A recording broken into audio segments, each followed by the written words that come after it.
Gold trusted gold buyers. మీరు తాకట్టు పెట్టిన బంగారాన్ని విడిపించి ఈ రోజు ఉన్న మార్కెట్ ధరకు కొనబడను. కాంగ్రెస్ వాళ్ళ దగ్గర చరిత్ర చెప్పండి, అది బెస్ట్. ఎందుకంటే వాళ్ళే అంటారు కదా మోదీకి తెలియదని. సర్దార్ పటేల్ గారి గురించి కొంచెం చదువుకోమని చెప్పండి ముందు. సర్దార్ పటేల్ భారతదేశంలో ఉన్న 560 ఆడ్ ప్రిన్స్లీ స్టేట్స్ని మర్జ్ చేశారు ఒక సంవత్సరంలో. మనందరం అనుకుంటాం 1947లో నెహ్రూ గారు ప్రధానమంత్రిగా ఉన్నారు అని. కాదు, మన కాన్స్టిట్యూషన్ ఫామ్ అయింది 1950లోనే. The constitution was adopted in 1950, 26 జనవరి. దాన్ని మన రిపబ్లిక్ డే అని మనం వీ సెలబ్రేటెడ్. అప్పుడు దాకా ఫ్రమ్ 1947 ఆగస్ట్ 15th టు 26 జనవరి 1950 దాకా ముగ్గురు కలిసి భారతదేశాన్ని పరిపాలించారు. చక్రవర్తి రాజగోపాలాచారి, సర్దార్ పటేల్, జవహర్లాల్ నెహ్రూ. జాయింట్లీ ఏ డిసిషన్ తీసుకోవాలన్నా వీళ్ళు ముగ్గురు అగ్రీ చేయాలి.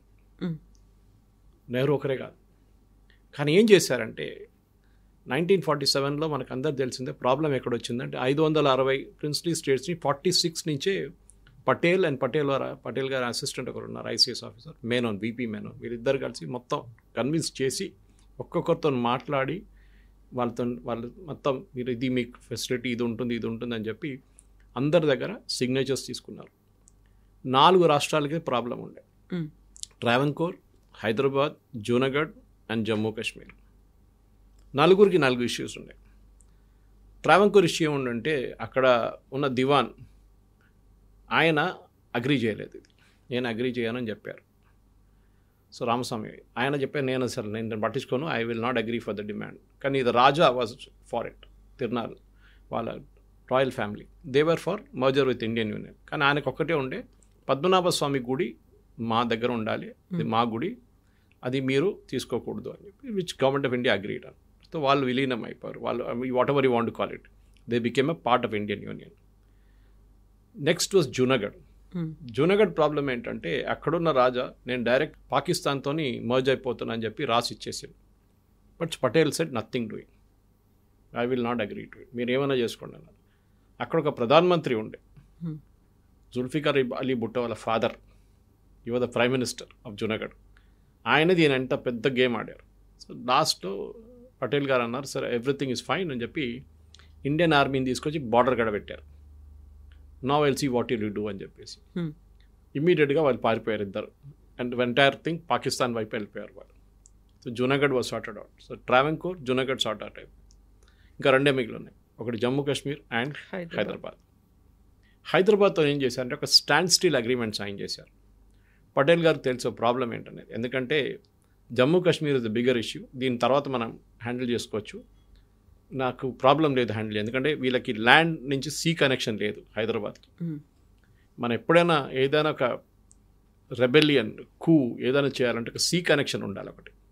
మీకు ఆయుధాలు తెచ్చుకోవడానికి ఏదైనా కానివ్వండి, మీరు ఎంత ఆయుధాలు ఎయిర్క్రాఫ్ట్ తెచ్చుకుంటారు, అప్పుడన్నీ పాత ఎయిర్క్రాఫ్ట్లు ఉండే, పెద్ద ఎయిర్క్రాఫ్ట్ ఏం లేకుండా. దానికోసం నిజాం గోవాతోని పోర్చుగీస్తో నెగోషియేట్ చేశారు, మాకు ఒక ల్యాండ్ రూట్ ఇస్తారా సీకి అని చెప్పి. వాళ్ళు అంగీకరించలేదు. సో నెహ్రూతో మాట్లాడిన నెహ్రూ ఏమన్నారంటే రాజా హరిసింగ్ ఇంకా అగ్రీ చేయలేదు యాక్సెషన్కి.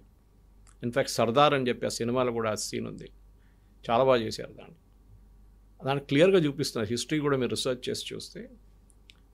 ఆ రోజు ఈయన పాకిస్తాన్ వైపు నుంచి వస్తున్న ఇర్రెగ్యులర్స్ అంటారు వాళ్ళని, ట్రైబల్స్ అనుకున్నారు. వాళ్ళు శ్రీనగర్ వైపు వస్తున్నారు, బారాముల్లా శ్రీనగర్ నుంచి వస్తున్నప్పుడు రాజా హరిసింగ్ ప్యానిక్ అయిపోయారు.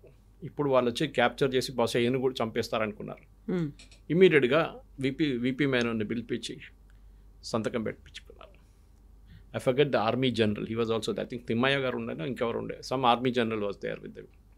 ఇమ్మీడియట్లీ ఢిల్లీకి వెళ్ళిపోయి VP Menon handed over the papers. దానికన్నా 2 రోజుల ముందే పటేల్ గారు ఏం చెప్పారంటే మన ఆర్మీని పంపిద్దాం, యాక్షన్ తీసుకోవడం డిఫరెంట్, మన ఆర్మీని జమ్మూ కాశ్మీర్ శ్రీనగర్ వైపు పంపిద్దాం, శ్రీనగర్ ఎయిర్పోర్ట్ ఒకసారి వాళ్ళ చేతిలో పడితే, పాకిస్తాన్ ఇర్రెగ్యులర్స్ చేతిలో పడితే మళ్ళీ మనకి జమ్మూ కాశ్మీర్ ఉండదు.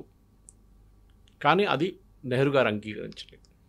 రాజగోపాల్ గారు ఇచ్చిన దాని గురించి ఒపీనియన్ గురించి ఎక్కడ నాకు ఎక్కువ దొరకట్లేదు ఇన్ఫర్మేషన్, రీసెర్చ్ చేస్తే కూడా దొరకలేదు. దీనికన్నా ముందు కూడా నేను ఈ సబ్జెక్ట్ మీద మాట్లాడాను ఒకసారి.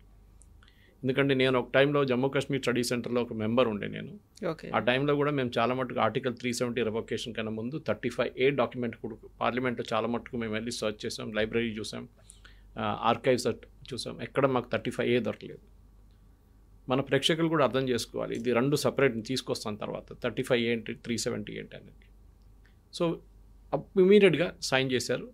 అక్కడ ప్రాబ్లం ఏముందంటే అక్కడ ఇప్పుడు నిన్న మన ఒక తెలంగాణ మంత్రి చెప్పారు, అక్కడ ప్రజలందరూ పాకిస్తాన్ కోరుకుంటున్నారు, రాజా కలపాలని కోరుకున్నారు, అందరూ ముస్లింసే ఉన్నారు. ఎక్కడ కోరుకున్నారు? ఆ మంత్రి పొన్నం ప్రభాకర్ గారి దగ్గర అడగాలి. ప్లెబిసైడ్ జరిగిందండి జమ్మూ కాశ్మీర్లో? ఎవరన్నారండి వాళ్ళు పాకిస్తాన్తో చేరుకుంటాను? ఇక్కడ రాసి ఇచ్చారా మీకు? ఎక్కడ లేదు. అజంప్షన్ అన్నమాట, వాళ్ళు ముస్లిమ్స్ కదా పాకిస్తాన్కి వెళ్తారని. ఇక్కడేమో హిందువులు హైదరాబాద్లో ముస్లిం కింగ్, అందరు ఇండియాతో కలిసిపోతారు. These are all assumption. హిందూ of course Hyderabad was a part of Indian union and will be part అని చాలా అప్పుడే పటేల్ గారు చాలా క్లియర్గా చెప్పారు. కానీ స్టాండ్ స్టిల్ అగ్రిమెంట్ పెట్టుకున్నారు. అంటే మేము ఏం చేయం, మీరు కూడా ఏం చేయకండి ఇప్పుడు అని చెప్పి అప్పుడు 47లో స్టాండ్ స్టిల్ అగ్రిమెంట్ సైన్ చేశారు హైదరాబాద్తో. కానీ జమ్మూ కాశ్మీర్లో ఒక సిచ్యువేషన్ ఏమొచ్చిందంటే అది మా రాజా హరి సింగ్ అక్కడ అట్లా చెప్పుకుంటూ పోతే పొన్నం ప్రభాకర్ గారు గుర్తుపెట్టుకోవాలి, ద సేమ్ ప్లేస్ వాస్ ఒక హిందూ కింగ్డమ్ ఉండే ముందు అక్కడ. ఆదిశంకరాచార్యులు అక్కడ దాకా ఎందుకు వెళ్ళారు మీరు గుర్తుపెట్టుకోండి.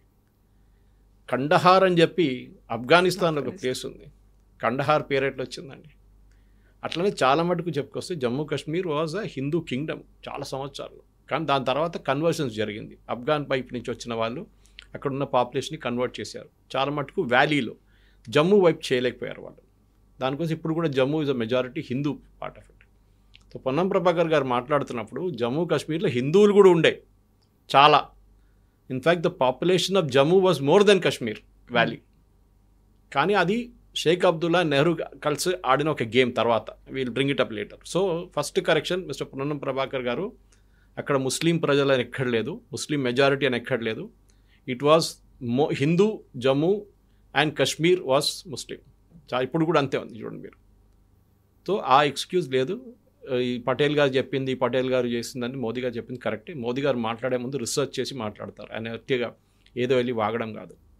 సో చాలా మటుకు హిస్టరీ తెలియాలంటే అది ఈ గేమ్లో ఎట్లా రాజా హరి సింగ్ ఏం చేశారు, సంతకం ఎప్పుడు పెట్టారు, ఇండియన్ ఆర్మీని పంపించారు, మనం వాళ్ళని బారాముల్లా నుంచి తిరగొట్టి మళ్ళీ ఇంకా ముందుకెళ్ళి మనం almost we had all of that with us. కానీ నెహ్రూ ఏమో ఇప్పుడు ఆపేద్దాం, మనం ఇప్పుడు అక్కర్లేదు, we will go to United Nations అన్నారు. అన్నిటికంటే పెద్ద తప్పు పటేల్ గారు అన్నారు ఆ టైంలో, జవహర్ తుమ్ జో గల్తీ కర్ రే హో బహుత్ బడా గల్తీ హై, మీరు చేస్తున్న తప్పు చాలా పెద్ద తప్పు. జనరేషన్స్ ఇండియాలో భారతదేశంలో ఉన్న జనరేషన్ దీనికి సఫర్ అవుతారని చెప్పారు. మీరు యునైటెడ్ నేషన్స్కి వెళ్ళిన దానికి ఎందుకు మీరు యునైటెడ్ నేషన్స్కి వెళ్తున్నారు, పాకిస్తాన్కి లెజిటిమసీ ఇవ్వడానికి వెళ్తున్నారని అడిగారు పటేల్ గారు. ఇన్ఫ్యాక్ట్ సర్దార్ అనే సినిమాలో సీన్ ఉంది, ఆల్ ఇండియా రెడీకి వెళ్తున్న పటేల్ గారు బయట కూర్చొని ఉంటారు, నెహ్రూ వెళ్ళి లోపల ఆల్రెడీ అనౌన్స్ చేసేసారు we're going to United Nations. Pakistan చప్పట్లు కొట్టుకున్నారు. Of course his great grandson is also doing the same thing. Pakistan వైపు ఉన్న మన జట్లు పోయినాయి, మన ఎయిర్ ఫోర్స్ పోయింది, మన ఆర్మీ పోయింది అని చెప్పి మనోడు ఏడ్చుకుంటూ ఉంటారు రాహుల్ గాంధీ. ఎనీవే దాని తర్వాత ఆ పాకిస్తాన్ నుంచి ఇర్రెగ్యులర్స్ వాళ్ళు ఏమన్నారంటే ట్రైబల్స్ అన్నారు. వీళ్ళు ట్రైబల్స్ కాదు, వాళ్ళు రెగ్యులర్ ఆర్మీ వాళ్ళు ఉన్నారు. కార్గిల్ ఆడిన అదే గేమ్ వాళ్ళు ముందు కూడా ఆడారు, భారతదేశంలో విలీనం అయిపోయారు. అప్పుడు ఏమైందంటే షేక్ అబ్దుల్లా నెహ్రూ కలిసి గేమ్ ఆడారు. అది చాలా డర్టీ గేమ్. వాళ్ళు ఏం చెప్పారు, స్పెషల్ స్టేటస్ ఇద్దాం జమ్మూ కాశ్మీర్కి. ఎక్కడ అడగలేదు, రాజా హరి సింగ్ అడగలేదు, మనం ఇవ్వలేదు. కానీ నెహ్రూ అండ్ షేక్ అబ్దుల్లా కలిసి పటేల్ గారు సీన్ నుంచి పోయిన తర్వాత 50లో ఆఫ్టర్ ఈ పాస్ట్ అవే ఈ సీన్ తీసుకొచ్చారు. ఏం చేశారు, ఆర్టికల్ 370 అండ్ ఆర్టికల్ 35A. 370 మన అందరికీ తెలిసిందే, దాన్ని రివోక్ చేశారు గవర్నమెంట్. బట్టి 35A కూడా రివోక్ చేశారు. ఏక్ ప్రధాన్ దో ప్రధాన్ దో నిషాన్ కభీ నీ హో సక్తా అని చెప్పి బీజేపీ వైపు నుంచి ఒక పిలుపు వస్తుంది. అదెందుకు, 2 ప్రధానమంత్రులు 2 జెండాలు.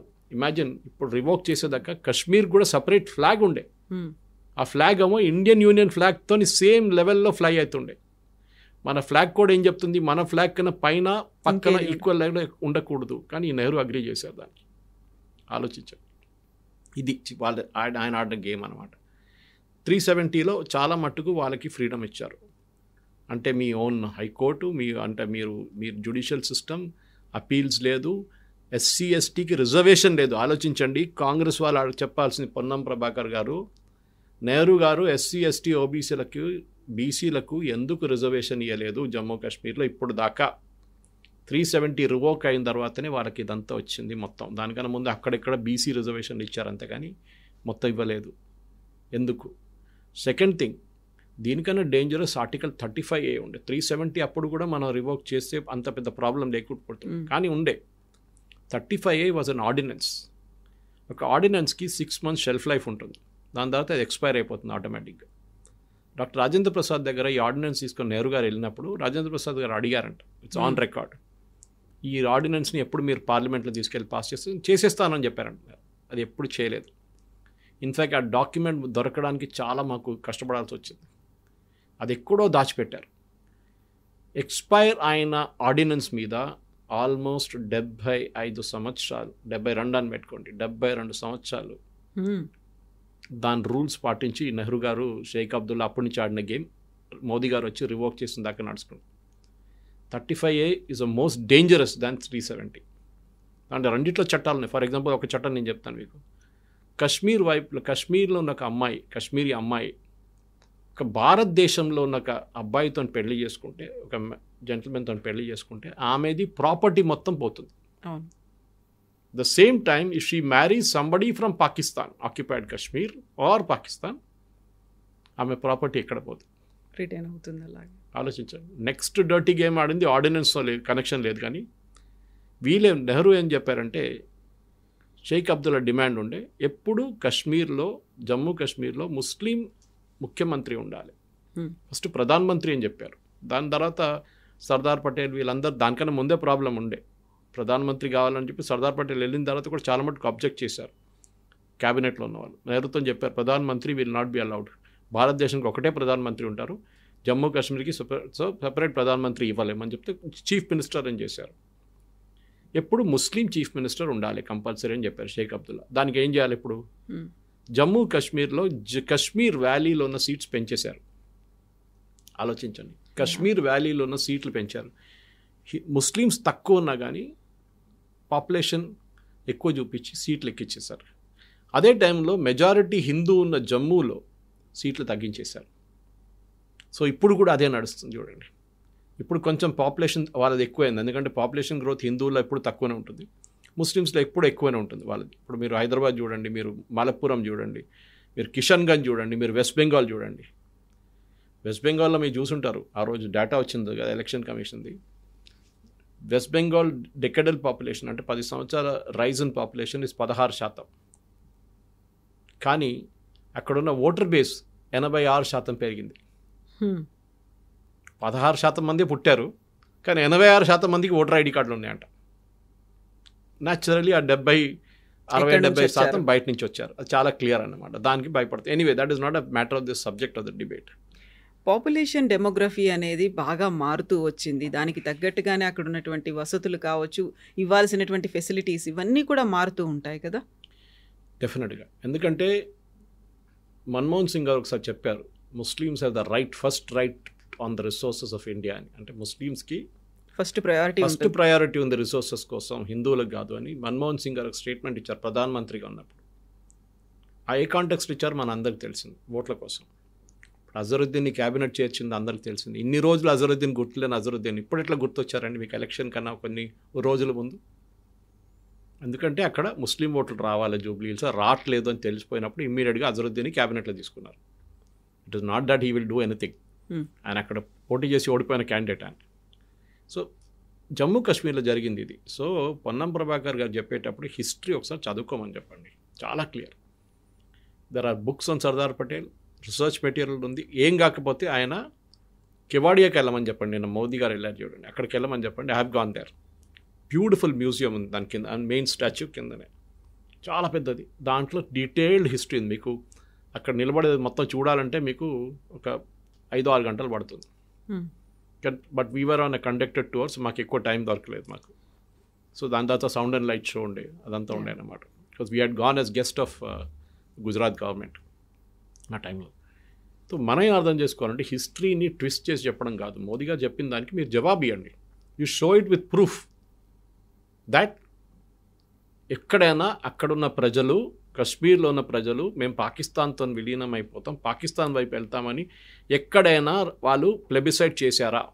In fact we argued against plebiscite. Plebiscite అంటే ఒక ఓటింగ్, మీరు ఇటువైపా అటువైపా అని, అంతే. 2 క్వశ్చన్లే ఉంటుంది. Do you want merge with Pakistan, do you want merge with India? అది చేస్తామని చెప్పి మనం కూడా నెహ్రూ గారు వెళ్ళి అష్యూరెన్స్ ఇచ్చారు. ఆలోచించండి, నెహ్రూ గారు వెళ్ళి అష్యూరెన్స్ ఇచ్చారు పాకిస్తాన్కి, యునైటెడ్ నేషన్స్ కూడా వెళ్ళి అష్యూరెన్స్ ఇచ్చారు, మేము ప్లెబిసైట్ కండక్ట్ చేస్తాం జమ్మూ కాశ్మీర్లో, ప్రజలు ఏం కోరుకుంటాం మేము అదే చేస్తాం. అక్కడ ప్రజలు మేము పాకిస్తాన్ చేరిపోతామంటే ఏం చేస్తుండే అప్పుడు? మెజారిటీ ఎవరున్నారు అక్కడ? కానీ పటేల్ గారు వీళ్ళందరూ దానికన్నా ముందు, పటేల్ గారు లేరు అనుకోండి, పటేల్ గారి కన్నా ముందు తర్వాత వచ్చిన క్యాబినెట్లో ఉన్న వాళ్ళు కండిషన్ పెట్టారు దాంట్లో, ప్రొవైడెడ్ పాకిస్తాన్ వెకేట్స్ పాకిస్తాన్ ఆక్యుపైడ్ కాశ్మీర్. అంటే పాకిస్తాన్ ఆక్యుపైడ్ కాశ్మీర్ నుంచి బయటకు వెళ్తే మొత్తం పాకిస్తాన్ ఆక్యుపైడ్ కాశ్మీర్ అండ్ ఇప్పుడున్న కాశ్మీర్ 2 కలిపి ఒక ప్లెబిసైడ్ చేద్దాం. ఆ టైంలో మీకు గుర్తుంటుంది, Ladakh was also a part of Jammu Kashmir. Ladakh population చాలా తక్కువ, దాంట్లో హాఫ్ ఏ బుద్ధిస్ట్ పాపులేషన్ ఉంది. ఐ థింక్ 160,000 ఉన్నాయి, దాంట్లో 80,000 బుద్ధిస్ట్ ఉంటారు, మిగతా 80,000 ఇప్పుడు ఉన్నది కార్గిల్ వైపున షియా ముస్లిమ్స్. హిస్టరీ తెలుసుకోవాలంటే ఏం అక్కర్లేదు, చాలా మెటీరియల్ ఉంది. పొన్నం ప్రభాకర్ గారు చదవండి, మోదీ గారు చెప్పింది 100% కరెక్ట్, దాంట్లో తప్పెక్కర్లేదు. 2-3 మిస్టెప్స్ చేశారు. అదే రోజు ఫస్ట్ డేనే ఇండియన్ ఆర్మీని పంపిస్తే మనం చాలా మట్టుకు ఇప్పుడున్న పాకిస్తాన్ ఆక్యుపైడ్ కాశ్మీర్ కూడా మన దగ్గర ఉంటుండే. అది నెహ్రూ గారు చేసిన తప్పు, దానికి డిబేటబుల్ పాయింట్, ఎందుకంటే రాజా హరి సింగ్ సైన్ చేయలేదు అని చెప్పి పోస్ట్పోన్ చేశారు. ఫస్ట్ అబ్జెక్ట్ చేసిన మనిషి పటేల్ గారే, ఈవెన్ రాజగోపాల్చారి కూడా అబ్జెక్ట్ చేశారు. కానీ సరే మనం వెయిట్ చేద్దాం, ఇంకా 2 రోజుల తర్వాత సైన్ చేస్తా అన్నారు కదా, చూద్దామని చెప్పి అప్పుడు దాకా పాకిస్తాన్ వాళ్ళు వచ్చేసారు మన వైపు. I told you the rest of the history about that. కానీ ఇది ఇప్పుడు కూడా కాదు, అన్నిట్లో కూడా వీళ్ళు పటేల్ గారు రోల్ హైదరాబాద్ గురించి చెప్తున్నప్పుడు కూడా ఇప్పుడు కూడా చూడండి, ఓవైసీ కూడా చెప్తున్నారు, సుందర్లాల్ కమిషన్ ఏదో కమిషన్ పెట్టారు, దాని తర్వాత ముస్లిమ్స్ ఎక్కువ చనిపోయారంట. ఇది రజాకార్ మీద చేసిన దాడిని పోలీస్ యాక్షన్ అని మనం పిలిచాం, ఎందుకంటే ఇంటర్నేషనల్ లెవెల్లో మన ఒక ఆర్మీని పంపిస్తే హైదరాబాద్ లోపలికి, అప్పుడున్న హైదరాబాద్ స్టేట్ లోపలికి, అది ఒక పెద్ద ప్రాబ్లం అయిపోతుంది డిప్లొమాటిక్లీ. సో పటేల్ గారు ఒక స్మార్ట్ మూవ్లో ఏం చేశారంటే దాన్ని పోలీస్ యాక్షన్ అని పిలిచారు, పంపించింది ఆర్మీనే. మనందరూ తెలుసు, రంజిత్ సింగ్ జీ ఆయన overall command, general JN Chaudhary was the one to surrender. ఇక్కడ బెజవాడ వైపు నుంచి, మెడ్రాస్ వైపు నుంచి, సోలాపూర్ వైపు నుంచి అండ్ నార్త్ ఆఫ్ హైదరాబాద్ నుంచి వచ్చారు ట్రూప్స్ అంతా, మెడ్రాస్ వైపు నుంచి కూడా వచ్చారు. 5 Rudra I think was general Rudra was leading 1 platoon, major Rudra, and ఇంకోవైపు నాకు గుర్తు 2 ఉన్నారు సపరేట్ మేజర్ జనరల్స్ ఉన్నారు, వాళ్ళు లీడ్ చేశారు. But general JN Chaudhary surrender తీసుకున్నారు పరేడ్ గ్రౌండ్లో September 17, 1948కి. కానీ హిస్టరీ గురించి మాట్లాడుతున్నప్పుడు మోదీ గారు ఆ రోజు చెప్పిన దానికి సర్దార్ పటేల్ కాంట్రిబ్యూషన్ గురించి మాట్లాడుతున్నారు. పటేల్ గారు లేకుంటుండే భారతదేశం ఇప్పుడు ఒక 560 ముక్కలై ఒక సపరేట్ ప్రధానమంత్రి ఉంటుండే, ఒక యూనిటీ లేకుండా ఉండే. మన శ్రీనగర్ కాలనీ ఒక సపరేట్ ప్రధానమంత్రి ఉంటుండే. శ్రీనగర్ కాలనీకి ఎగ్జాంపుల్ ఇస్తున్నాను మీకు, అంత చిన్న రీజన్స్ ఉండే అనమాట. 10 కిలోమీటర్లు స్క్వేర్ మీటర్, 10 స్క్వేర్ కిలోమీటర్లు, 20 స్క్వేర్ కిలోమీటర్లకు ఒక రాజా. దండయాత్రలు ఉండేది, గొడవలు ఉండేది. ఇప్పుడు ఆలోచించండి, మీకు ఎగ్జాంపుల్ ఇవ్వాలంటే జర్మనీ తీసుకోండి. బిస్మార్క్ ఆ టైంలో జర్మనీని కంబైన్ జర్మనీ చేయడానికి ఎంత కష్టపడ్డారు వాళ్ళు. ఒకటే రిలీజియన్ అండ్ మోస్ట్లీ 1 డైలెక్ట్. మన దగ్గర ఎన్ని రిలీజియన్స్ ఉండే, ఎన్ని డైలెక్ట్స్ ఉందో ఆలోచించండి, ఎంత లాంగ్వేజెస్ ఉన్నాయి, దాని డైలెక్ట్స్ ఎంత, దీన్ని కలిపారు. Italy had the same problem, చాలా టైం తీసుకున్నారు వాళ్ళు. And here Patel and Menon ఇద్దరు కలిసి 1 సంవత్సరం లోపలే మొత్తం కంప్లీట్ చేశారు. ఆయన క్రెడిట్ ఇవ్వకుండా ఈ నెహ్రూ గారు క్రెడిట్ ఇవ్వడం ఏంటండి? మన అందరు తెలిసింది, ఆ రోజు కాంగ్రెస్ వర్కింగ్ కమిటీలో దానికన్నా ముందు జరిగిన ఓటింగ్లో 1947 కన్నా ముందు జరిగిన ఓటింగ్లో ఎవరు ప్రధానమంత్రి కావాలని చెప్పి చాలా క్లియర్గా పటేల్ గారికి ఓట్లు వచ్చినాయని, నెహ్రూ గారికి రాలేదు. అప్పుడు కూడా మహాత్మా గాంధీ గారు పటేల్ గారిని పిలిచి మీరు పక్కన జరిగిపోండి, I want Jawahar to become the prime minister అంటే ఓకే అని చెప్పారు. అని ఆలోచించండి, ఇంత ఇప్పుడున్న పాలిటిక్స్లో అది అస్సలు జరగదు. ఆ టైంలో హీ వాజ్ సో మెగ్నానిమస్, సరే దేశేదం కోసం మీరు చెప్తున్నారు కదా నేను పక్కన జరిగిపోతాను. దానికన్నా ముందు కూడా ఉండే, మీకు గుర్తుంటుంది కవిత గారు, the problem was with Subhash Chandrabose. Subhash Chandrabose Congress నుంచి బయటికి ఎందుకు వెళ్ళారంటే మీకు గుర్తుంటుంది, I think it was the Tripura కాంగ్రెస్లో పట్టాభి సీతారామయ్య గారు క్యాండిడేట్గా పోటీ చేస్తున్నారు అగేన్స్ట్ సుభాష్ చంద్రబోస్.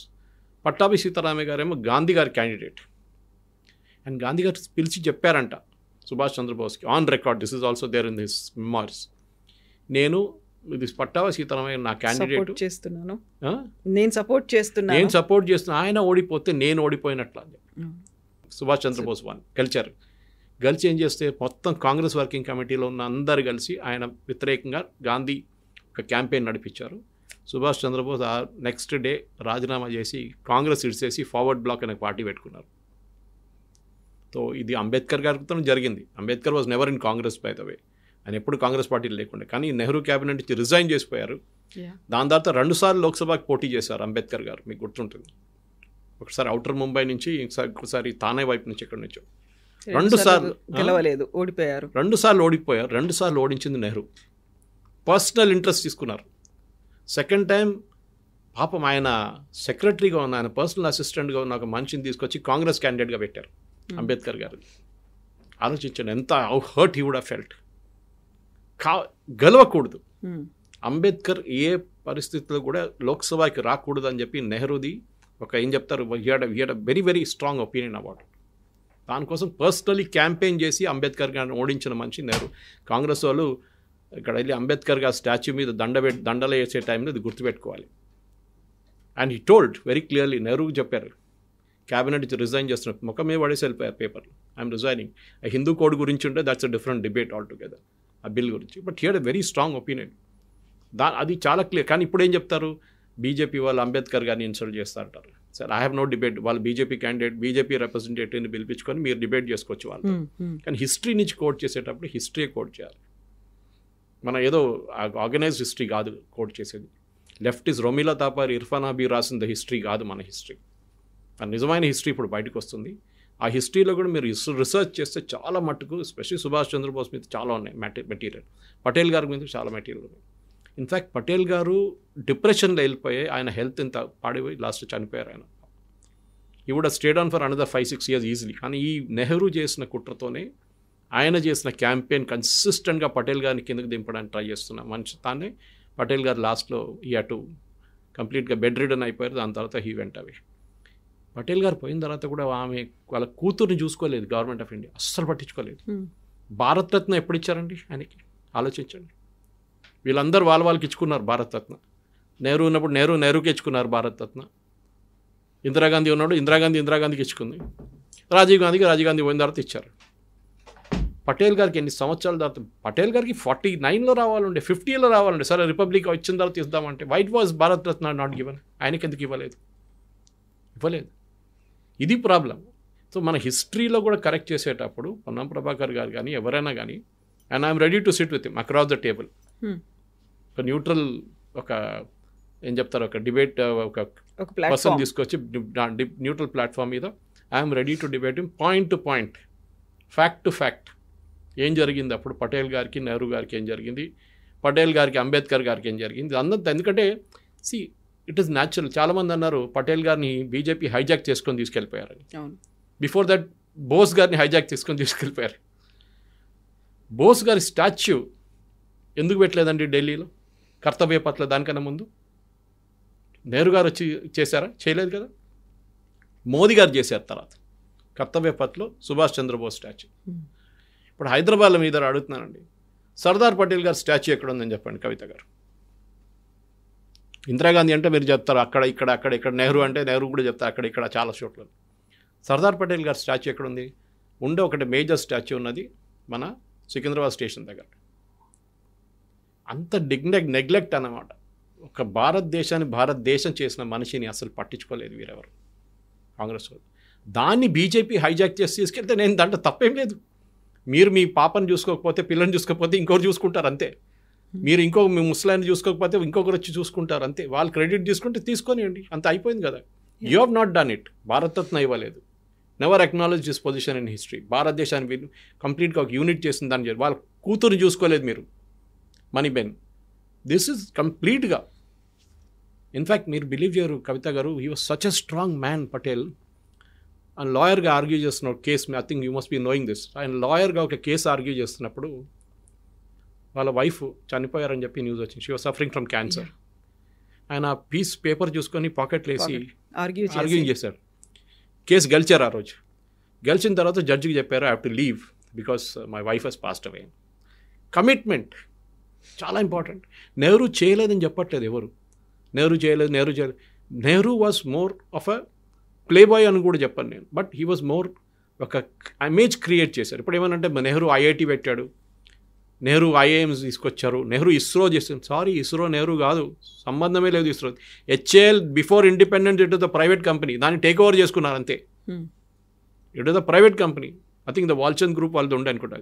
అది తీసుకొని వీళ్ళు హెచ్ఏఎల్ అని కన్వర్ట్ చేసుకున్నారు. నెహ్రూ గారు ఇస్రో చేశారు, నెహ్రూ గారు అది తీసుకొచ్చారు, దాన్ని పెద్ద పని చేశారండి. నెహ్రూ గారు తీసుకొచ్చిన ఈ సోవియట్ సోషలిస్ట్ ఎకానమీతోని మన ఇక్కడ పడున్న ఇప్పుడు కూడా చైనా కన్నా చాలా వెనకకి వెళ్ళిపోయాం. మనతో ఇండిపెండెన్స్ వచ్చిన సౌత్ కొరియా ఎక్కడికి వెళ్ళింది చూడండి, షిప్ బిల్డింగ్లో number 1 in the world, electronics చాలా హెడ్ ఆఫ్ అస్. మనతోని రికవర్ అయిన సెకండ్ వరల్డ్ వార్ తన రికవర్ అయిన అదే టైంలో జపాన్ ఎక్కడికి వెళ్ళిపోయింది చూడండి వాళ్ళు. మన ఈ సోషలిస్ట్ మోడల్ ఈ 5-year ప్లాన్లు పెట్టుకొని మొత్తం దేశాన్ని ధ్వంసం చేశాం. Again debatable point, I'm willing to debate on it. మనకిట ఇది కాకుండా if you had gone with the capitalist model, మన దేశం మ్యానుఫ్యాక్చరింగ్లో చైనా కన్నా నంబర్ 1 వెళ్ళిపోతుంది. ఎందుకంటే టిల్ 1990 మనం 1980 కూడా వీఆర్ ఈక్వల్ విత్ చైనా మ్యానుఫ్యాక్చరింగ్లో. దాని తర్వాత చైనా ముందుకు వెళ్ళిపోయింది. చైనా మనకన్నా చాలా కింద తక్కువ ఉండే మనది ర్యాంకింగ్ చైనాది. వాళ్ళు బిల్డప్ చేసుకొని వచ్చారు 60s తర్వాత, వాళ్ళ కల్చరల్ రెవల్యూషన్ జరిగిన తర్వాత, దాని తర్వాత వాళ్ళు జరిగిన క్యాపిటలిస్ట్ మోడల్ వెళ్ళిపోయిన తర్వాత, అప్పుడు మావో తర్వాత జరిగిందా దాంట్లో China has gone far ahead of us. హిస్టరీలో తప్పులు జరిగితే తప్పులు అయిందని చెప్పడానికి గట్స్ ఉండాలి. అది కాంగ్రెస్ వాళ్ళు భయపడుతుంది. పొన్నం ప్రభాకర్కి ఏం ప్రేమ లేదు పటేల్ గారితో, కానీ అక్కడ ఢిల్లీలో అటెండెన్స్ పెట్టించుకోవాలి కదా. రేపు మినిస్టర్షిప్ ఉండాలో ఏముండాలంటే ఢిల్లీలో పాట పాడాలి. చూడండి, నేను మోదీ గారిని తిట్టాను, ఆయన పటేల్ గారి గురించి చెప్తే నన్ను గుర్తుపెట్టుకోండి, నెక్స్ట్ క్యాబినెట్ ఎక్స్పాన్షన్ వస్తుంది, నాకు ఒక ప్రమోషన్ ఇవ్వండి అని చెప్తా. దానికోసం ఇంకేం లేదు వాళ్ళకి.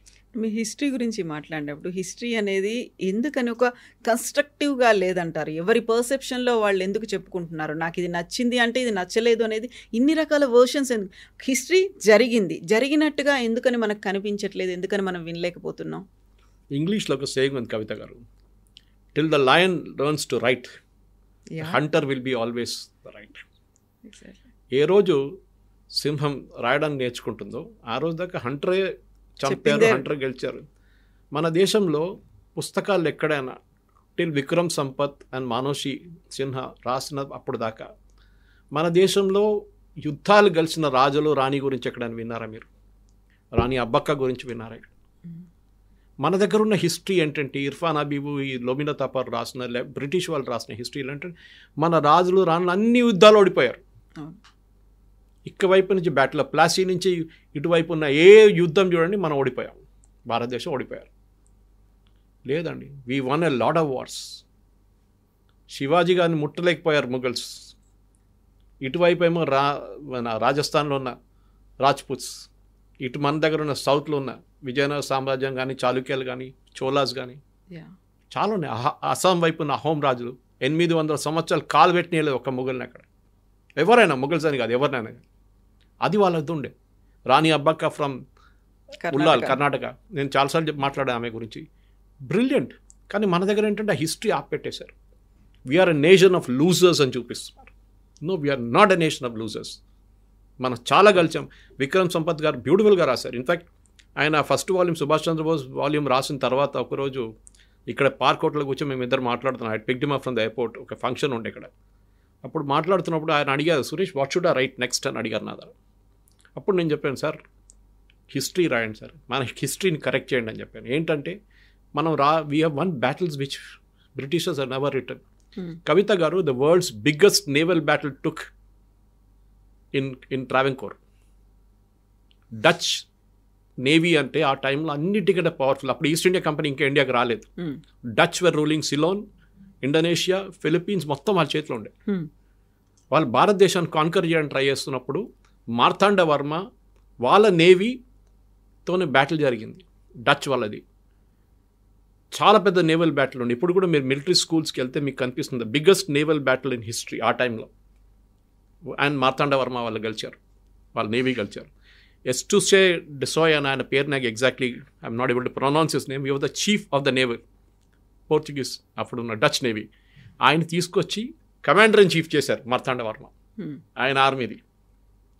ఆలోచించండి. So we one the war, but ఎక్కడ చూపించలేదు. ఇప్పుడు కూడా మీరు కన్యాకుమారి దగ్గర ఒకటి ఉంది, బ్యాటిల్ ఆఫ్ కొలాచల్ అని కనిపిస్తుంది, పెద్ద స్తూపం ఉంది. That is where it was.